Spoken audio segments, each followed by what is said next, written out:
Shalom, hari ini kita bahas ada 3 perintah Tuhan untuk menerima berkat. Berdasarkan Mazmur 133. Mazmur 133 ayat 1 dia katakan begini. Sungguh alangkah baiknya dan indahnya apabila saudara-saudara diam bersama dengan apa? Dengan rukun. Sebab kesanalah Tuhan memerintahkan berkat kehidupan untuk selama-lamanya. Saudara diberkati untuk apa? Menjadi berkat. Ketika kita menjadi berkat, maka Tuhan akan memelihara hidup kita. Tuhan akan melindungi kita. Semakin banyak kita menjadi berkat, semakin besar, semakin banyak Tuhan akan memberkati kita. Semakin banyak juga tanggung jawab kita harus sadari. Semakin besar tanggung jawab, makin besar ketergantungan kita sama Tuhan. Karena Tuhan mau menuntut buah yang lebih banyak. Prinsip pertama yang saudara harus tahu adalah di mana ada kerukunan dan kesatuan, kesanalah Tuhan memerintahkan berkat dan kehidupannya. Jadi ini prinsip penting yang saudara mungkin semua sudah ngerti akan hal ini. Tapi kalau kita lewat, kita abai akan prinsip ini, kita akan kehilangan yang terbaik dari Tuhan. Jadi kita ini perlu menjalankan kehidupan, saudara, yang lepas dari semua kebencian, dendam, kemarahan, kepahitan. Ini harus bisa lepas ini saudara hidup ini. Oleh karena itu saudaraku yang Yesus, kita butuh apa? Roh Kudus. Untuk bisa hidup rukun, damai dengan keluarga kita. Orang-orang di rumah kita. Orang-orang yang ada di gereja sesama. Di dalam tempat kerja kita. Dimanapun. Jadi di mana ada kerukunan, di mana ada kesatuan, kesanalah Allah akan perintahkan berkatnya.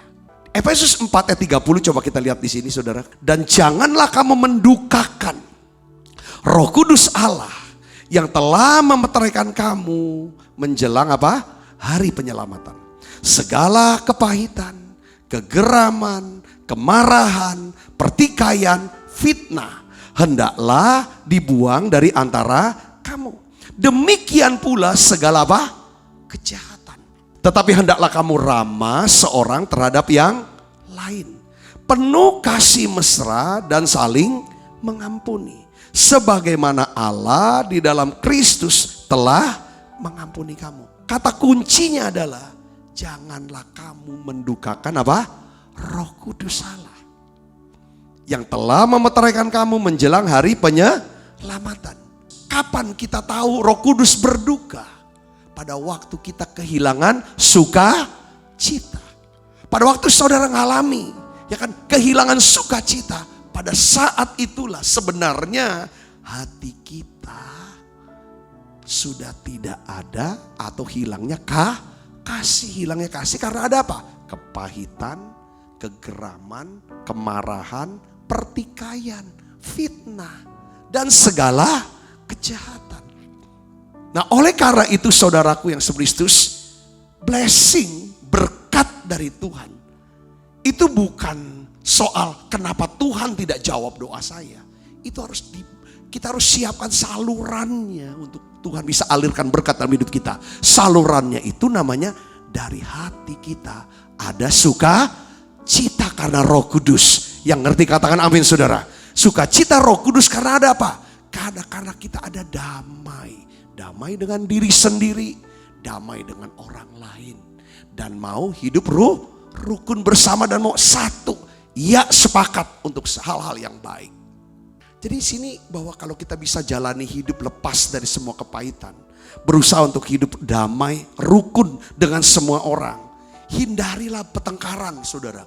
Hindari dan jangan bertengkar.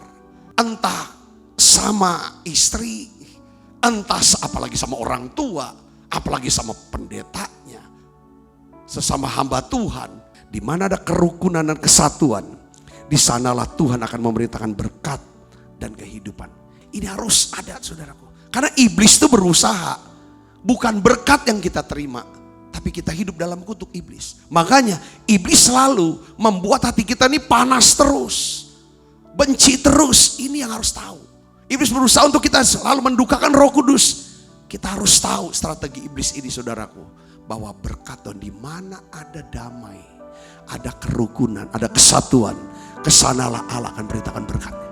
Yang kedua, saudara, kita harus tahu di sini, ya kan? Mazmur 133 ayat 2 di sini dikatakan, seperti minyak yang baik di atas kepala, meleleh ke janggut, yang meleleh ke janggut Harun dan ke leher jubahnya. Artinya apa, saudara? Ini seperti kayak ada hierarki ya, saudara, hierarki.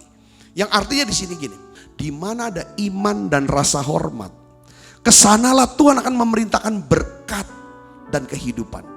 Jadi minyak yang baik itu, saudara, itu lambang daripada apa? Roh Kudus yang membawa segala berkat dan kehidupan. Minyak yang baik itu meleleh turun, saudara, dari kepala turun ke janggut, saudara, Harun, lalu ke leher, baru ke jubahnya. Ini bicara tentang apa, saudaraku? Ini prinsip tentang iman dan rasa hormat. Iman itu bagaimana kita bisa mempercayai Tuhan lewat wakil otoritas Allah dalam hidup kita. Ini bicara tentang apa, saudaraku? Ayat ini, ayat Mazmur 133:2. Bagaimana kita bisa punya iman kepada Allah lewat wakil otoritas. Kita bisa percayai. Yang kedua, bagaimana kita bisa menaruh rasa hormat dan menghargai, saudara, Allah lewat wakil otoritasnya. Siapa wakil otoritas Allah? Pertama adalah orang tua kita. Yang kedua adalah siapa? Pemimpin rohani kita. Yang ketiga adalah siapa? Guru atau dosen kita. Keempat, siapa itu? Pemerintah yang dipilih Tuhan. Jadi ini kunci. Kalau kita punya iman dan rasa hormat kepada wakil otoritas Tuhan, saudara, maka kita sedang menyediakan, saudara, wadah untuk Tuhan memerintahkan berkat dan kehidupan dalam kehidupan kita. Nah, orang Nazaret, saudara, itu kehilangan kesempatan untuk menerima berkat dari Tuhan Yesus. Tidak banyak mukjizat kesembuhan yang Yesus bisa lakukan di kampungnya, kota Nazaret, saudara. Kenapa? Karena mereka tidak memiliki iman dan rasa hormat kepada Tuhan Yesus. Nah, di sini dicatat di dalam Matius 13 ayat 57 sampai 58, lalu mereka kecewa dan menolak Dia. Maka Yesus berkata kepada mereka, nabi, seorang nabi dihormati di mana-mana, kecuali di tempat asalnya sendiri, di rumahnya. Dan karena ketidakpercayaan mereka, tidak banyak mukjizat diadakannya di sana. Katakan amin. Saudara mau diberkati oleh Tuhan? Saudara mau mukjizat itu terjadi dalam hidup saudara? Kata kuncinya adalah miliki iman dan rasa hormat. Rasa hormat biasanya disertai dengan sikap saling menghargai. Kadangkala, saudara, ketika kita merasa sudah kenal dekat, sudah tahu banyak, saudara, kenal dekat tahu banyak dengan seseorang, akan muncul, saudara, kedagingan kita, namanya keangkuhan, yang menyebabkan kita menjadi kurang memiliki rasa hormat dan sikap saling menghargai. Udah dekat, jadi sembarangan. Ketika kita tidak menunjukkan rasa hormat dan sikap saling menghargai kepada wakil otoritas Tuhan, maka kita akan kehilangan berkat yang telah disediakan Tuhan melalui mereka. Seringkali, saudara, ya orang yang ada di atas kita, dia akan berikan nasihat, dia berikan didikan sama kita. Kalau kita punya rasa hormat, kita bisa menghargai, maka kita mau mendengarkan, kita mau mempercayai, lalu kita mau melakukan, dan itulah yang melindungi kita, itu yang memberkati kita. Doa-doa mereka yang mereka naikkan untuk saudara, untuk kita, doa-doanya masuk ke kita. Kenapa? Karena Tuhan lihat kita percaya sama Tuhan lewat mereka. Tuhan lihat kita punya rasa hormat sama Dia, maka Tuhan jawab doa mereka. Kalau saudara bisa mendengarkan nasihat, pengajaran dan pemimpin rohani saudara, saudara, nasihatnya, didikannya, tegurannya, saudaraku, kalau saudara bisa terima itu, maka doanya akan masuk dalam hidup saudara. Begitu pula dengan sesama kita. Kalau kita bisa menghormati sesama kita, sesama saudara, sesama teman, kita bisa punya rasa hormat dan saling percaya. Kita bisa saling menghargai. Ketika dia punya pembicaraan, dia punya nasihat, kita dengarkan itu. Saudara, saya percaya doa dia kepada Tuhan itu akan masuk ke dalam hidup kita. Besar kuasanya. Itu yang namanya blessingnya di situ. Seringkali kita lupa akan kebaikan orang lain. Ketika kita tumbuhkan rasa hormat, saling menghargai, saya yakin berkat Tuhan akan turun dalam hidup saudara. Yang terakhir, yang ketiga, saudara, seperti embun gunung Hermon yang turun ke atas gunung-gunung Sion. Sebab apa? Kesanalah Tuhan memerintahkan apa? Berkat kehidupan untuk selama-lamanya. Bicara tentang apa? Saudaraku, di sini adalah di mana ada kerendahan hati, di sanalah Tuhan memerintahkan berkat dan kehidupan. Bukankah air mengalir ke tanah yang lebih rendah? Semakin kita rendah hati, ya, semakin besar aliran berkat dan kehidupan mengalir dalam kehidupan kita. Ketiga hal ini tidak bisa dipisahkan satu dengan yang lainnya. Kita bisa menghormati dan hidup rukun karena kita rendah hati. Lukas 7 ayat 28 di sini katakan, ya kan? Aku berkata kepadamu, di antara mereka yang dilahirkan oleh perempuan tidak ada seorang pun yang lebih besar daripada Yohanes. Ini Yohanes Pembaptis, saudara. Jadi Yesus ini memuji kerendahan hati Yohanes Pembaptis. Tuhan memberikan kebesaran dan kehormatan kepada orang-orang yang rendah hati dan murah hati. Saudara mau belajar untuk jadi yang rendah hati? Cirinya gimana? Kita lihat dari Yohanes, saudara. Lihat di sini. Pertama, Yohanes bisa mengakui kedaulatan Tuhan. Yohanes 3 ayat 27. Jawab Yohanes, tidak ada seorang pun yang dapat mengambil sesuatu dari dirinya, bagi dirinya, kalau tidak dikaruniakan atau diberikan kepadanya dari surga.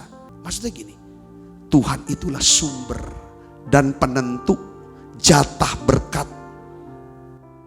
dan kehidupan buat kita. Dari ayat ini artinya dua, orang rendah hati ini. Dia ngomong gini, saudaraku. Kalau Tuhan memberkati kita, kalau kita sudah punya jatah berkatnya tuh 5 talenta. Itu yang dari Tuhan buat kita. Dengar baik, tidak ada satu orang pun yang bisa rebut itu dari kita, dari tangan kita. Katakan amin, saudara. Tapi kalau jatah kita coba 1, kita paksakan untuk mau ambil 5, maka tetap yang dapatnya cuma 1. Usaha untuk cari 5 itu akan jadi sia-sia. Saudara bisa ngerti, hidup tuh seperti itu. Tahu, orang rendah hati dia tahu batas Tuhan berdaulat dalam hidup saya.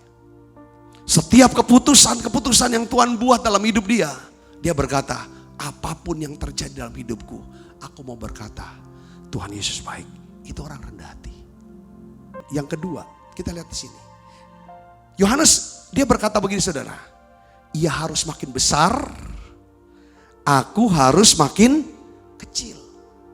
Ketika murid-muridnya berkata, saudara, bahwa orang yang kamu baptis itu, maksudnya Yesus, membaptis begitu banyak orang, dan banyak daripada murid-murid Yohanes yang mengikut Yesus. Kita jadi berkurang ini. Tapi orang rendah hati, dia bisa berkata begini, Yohanes bisa melupakan kepentingan dirinya. Biarlah Tuhan yang makin besar, aku makin kurang. Katakan amin, saudara. Jadi kadang-kadang gini ya, ada ujian-ujian saudara dalam hidup kita. Untuk kita mau diberkati, kita tuh punya hati yang rela gak? Lihat orang dekat kita, bahkan orang yang pernah kita didik, itu bisa lebih berhasil, lebih besar, lebih diberkati. Waktu kita bisa lihat ada orang-orang yang sekitar kita itu lebih dari kita. Ada gak kata-kata blessing, ikhlas, biar dia makin besar, biar dia makin sehat, biar dia makin berhasil.